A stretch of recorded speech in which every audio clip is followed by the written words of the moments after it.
Pada video kali ini kita akan belajar JavaScript dan materi yang akan saya bawakan yaitu mengenai objek di dalam JavaScript.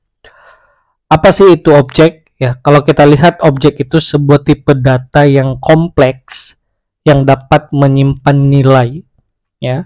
Dan biasanya nilai di dalam objek itu kita sebut sebagai properti, di mana properti ini terdapat dua bagian di dalam.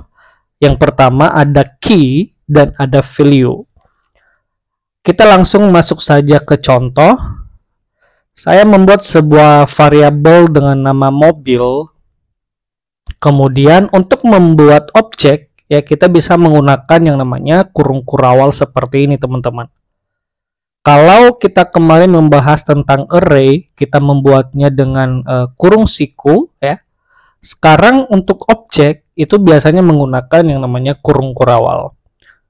Dan di dalam kurung kurawal ini, tadi saya mengatakan bahwa objek itu terdiri dari dua hal. Yang pertama adalah key dan value. Yang pertama, kita membuat key-nya, kita harus tahu dulu mobil itu apa aja yang ada di dalamnya, ya. Properti apa saja yang ada di dalam mobil. Yang pertama, mobil itu pasti punya merek. Ya, maka di key-nya kita membuat merek, lalu value-nya itu jenis-jenis mobil gitu ya. Contoh merek yang kita buat itu Toyota gitu ya. Nah, ini adalah merek dari mobil. Lalu key yang kedua mungkin kita buat warna kali ya. Warna. Value-nya mungkin kita bisa buat putih. Kemudian yang ketiga, mobil itu pasti ada tahunnya. Maka di key-nya kita buat tahun seperti ini. Lalu kita buat 2020. Teman-teman perlu tahu bahwa untuk membuat sebuah properti di dalam objek, khusus di dalam value-nya, itu kita bisa menggunakan tipe data apa saja. Di sini kita membuat contoh tipe data string, kemudian kita juga menggunakan tipe data number. Jadi tidak melulu string ya. Kita juga bisa menggunakan boolean di dalamnya gitu ya. Oke, sekarang kita akan mengelola data dari objek yang sudah kita buat. Yang pertama, bagaimana cara kita untuk mengakses beberapa properti di dalam objek. Cara mengaksesnya, di sini saya tidak menggunakan console.log, melainkan saya menggunakan document.writeLine seperti ini, teman-teman. Document.writeLine seperti ini. Nah, untuk mengakses properti di dalam sebuah objek, contoh saya mau mengakses properti yang pertama yaitu merek dan value-nya Toyota. Maka di dalam sini kita bisa membuat atau kita bisa memanggil nama objeknya terlebih dahulu. Nama objeknya adalah mobil, ya kan? Lalu diikuti dengan properti yang mau kita panggil. Contoh, properti yang kita panggil adalah merek. Seperti ini. Maka teman-teman bisa lihat di sini muncul Toyota gitu ya. Nah, kalau kita mau memanggil warna dan tahun, kita tinggal copy ini, copy ke bawah dan tinggal rubah nilai dari key-nya ya. Di sini warna dan yang terakhir di sini tahun. Nah, di ini ya, ini adalah cara untuk mengakses salah satu properti di dalam sebuah objek. Sekarang pertanyaannya, saya mau memanggil sekaligus Bang. Bagaimana caranya? Oke, di sini yang pertama ini kita hapus dulu, yang duanya ini kita sisakan satu saja. Untuk memanggil tiga-tiganya sekaligus, di sini kita sudah membuat satu ya, yaitu mobil.merek. Untuk memanggil warna dan tahun, kita tinggal memisahkannya dengan tanda plus seperti ini.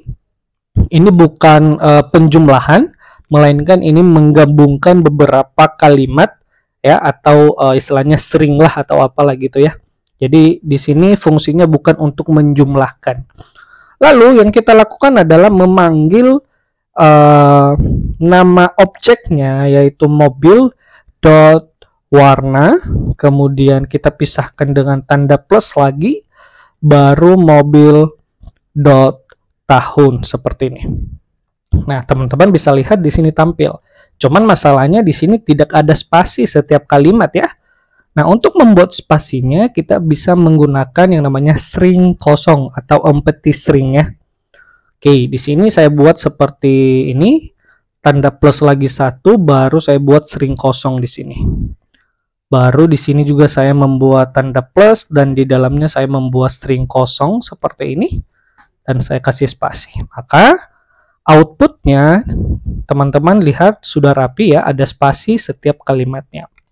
Oke, ini cara untuk mengakses setiap atau seluruh elemen di dalam sebuah objek yang sudah kita buat, yaitu objek mobil.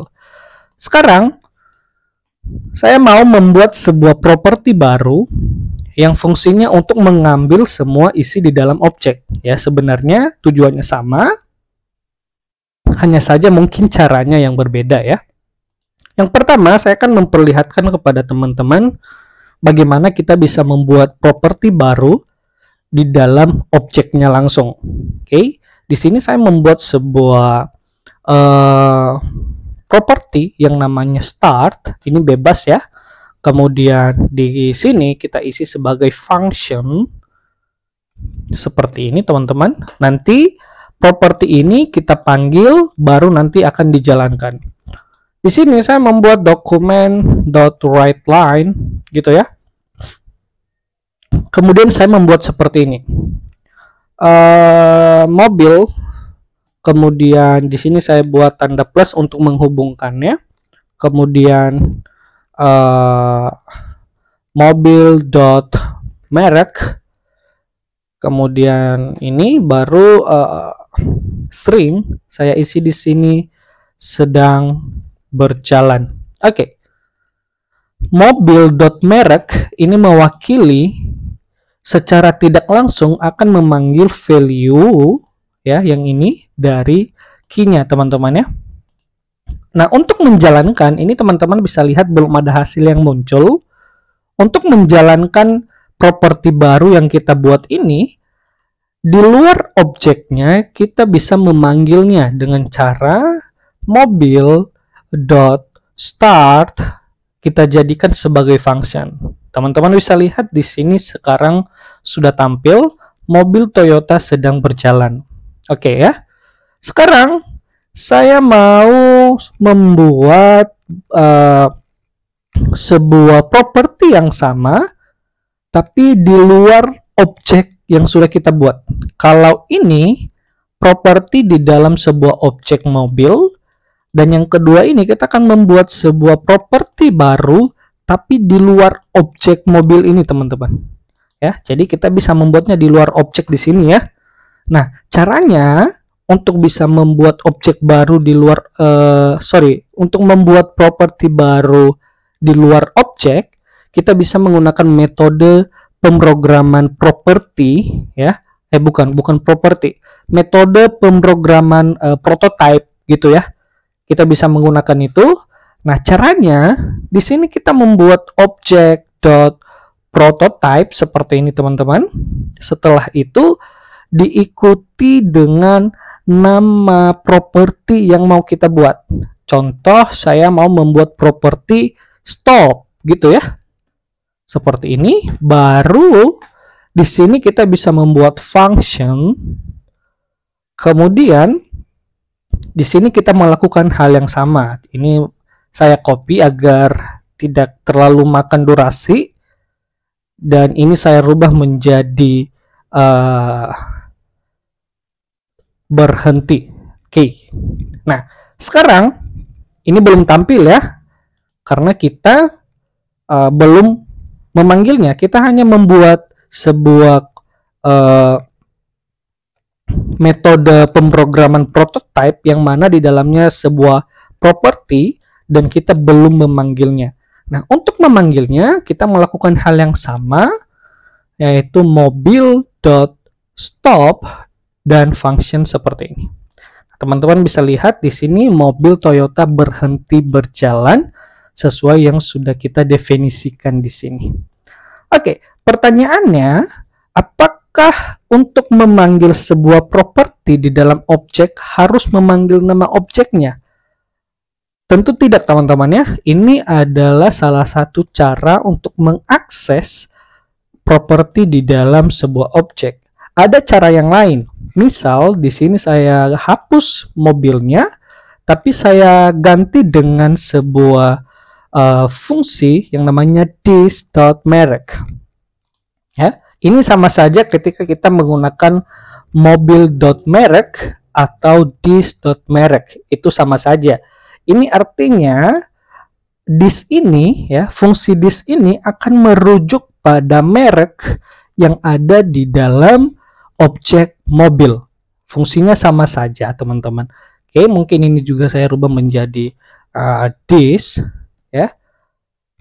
Sekarang teman-teman, ini kan tampil dua-duanya ya, langsung tampil dua-duanya, dan ini ya cukup tidak bagus untuk dilihat. Bagaimana kalau kita implementasi kemarin yang sudah kita pelajari tentang set time out gitu ya. Jadi kita memberi waktu beberapa detik agar nanti fungsi properti stop ini berjalan setelah waktu yang sudah kita tentukan.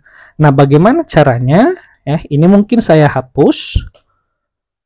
Dan ini juga saya hapus. Yang pertama, ya kita membuatnya di luar objek ya. Jadi kita menggunakan metode pemrograman prototype. Di sini kita buat dulu set time out seperti ini. Lalu kita membuat arrow function di sini, teman-teman. Di dalam ini kita membuat propertinya. Tadi propertinya adalah kita buat dulu objek dot prototype. Kemudian diikuti dengan nama propertinya yaitu stop. Lalu kita membuat sebuah function seperti ini. Baru di sini kita copy yang ini tadi, teman-teman ya. Biar cepat ini saya copy saja. Saya pastekan di sini dan ini saya rubah menjadi berhenti. Oke. Ini belum tampil. Lagi-lagi ini belum tampil. Kita hanya membuat saja dan belum kita panggil. Nah, untuk memanggil fungsi properti yang sudah kita buat ini, kita tidak bisa memanggilnya di luar set time out, teman-teman ya. Kita tidak bisa memanggilnya di sebelah sini atau di sini ya. Kita harus memanggilnya itu di dalam set time out-nya langsung. Nah, caranya di dalam sini kita tinggal panggil mobil.stop function seperti ini. Nah, di sini muncul di atas ya. Belum kita buat waktunya ya, karena salah satu syarat untuk menggunakan set time out itu yaitu kan kita harus membuat jeda sebelum dia dipanggil. Jadi ini dipanggil duluan, nanti setelah waktu tertentu yang sudah kita tentukan selesai, maka fungsi ini akan dipanggil. Maka di dalam sini kita membuat misal 3 detik, berarti kalau ke milidetik itu 3000 milidetik seperti ini, teman-teman. Nah, kita tunggu 3 detik ya. Kita tunggu 3 detik. Nah, di sini dia muncul. Setelah 3 detik ya, fungsi dari properti stop yang kita buat itu dipanggil gitu ya. Sekarang yang muncul adalah mobil Toyota berhenti berjalan sesuai yang sudah kita definisikan di dalam properti stop ini. Oke teman-teman, sangat singkat sekali materi yang saya bagikan kepada teman-teman dan mungkin cukup detail juga saya menjelaskan. Saya harap tutorial kali ini bisa bermanfaat kepada teman-teman siapapun yang menonton ya. Dan jika materi ini bermanfaat, silakan di follow akun saya, di like, dan jika ada beberapa pertanyaan atau belum paham tentang kode yang saya buat ini, silakan berkomentar dan berikan pertanyaan yang teman-teman perlu tanyakan. Oke, sekian dulu dari video ini. Semoga teman-teman semangat untuk belajar dan terima kasih.